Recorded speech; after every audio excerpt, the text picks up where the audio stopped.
So maghahanap kami ng mag gusto ko ng breakfast sa sa McDo.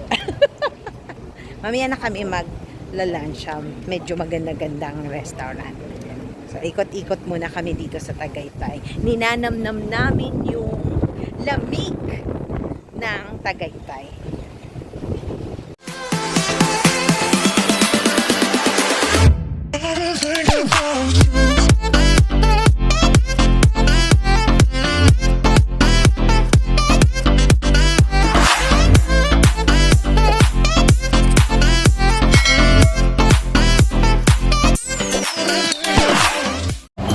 Hindi na lang daw kami sa Jollibee at saka sa McDo magbe-breakfast. Dito na sa Mushroom Burger.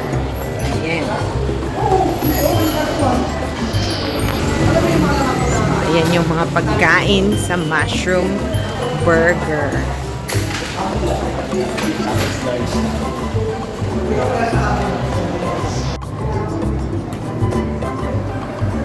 Ayan yung mga pagkain dito sa Mushroom Burger.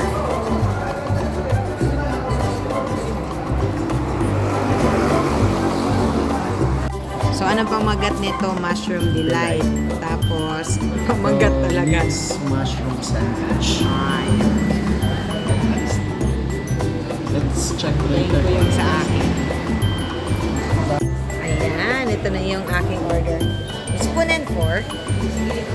Okay. Thank you, ma'am. Okay. So, ito yon. Susubukan na natin. Ito yung beef mushroom. Tapos, ito yung mushroom soup at saka mushroom delight. Yan, mushroom soup. Tingnan nga natin. Yan, So, verdict. Tapos, ito naman, yung delight. Yan. Tapos, ito yung beef, mushroom beef. Tapos, yung egg nila, parang native din yung egg, no? Pero adobo egg. Yung adobo egg. Sonia's Garden. Oo. Sonia's. Oh, malapit tayo sa Sonia's. Kapalag na rin.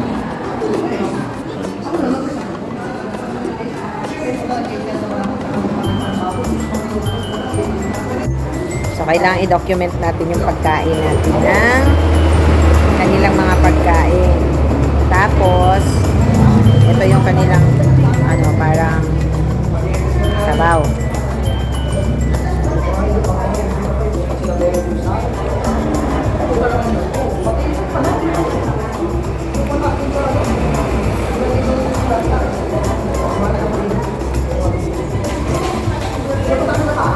Tapos ito, mushroom delight.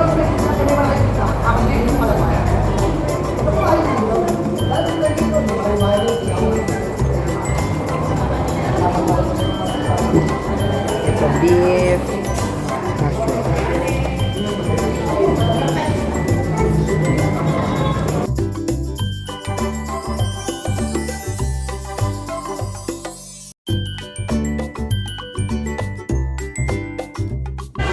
Okay lang.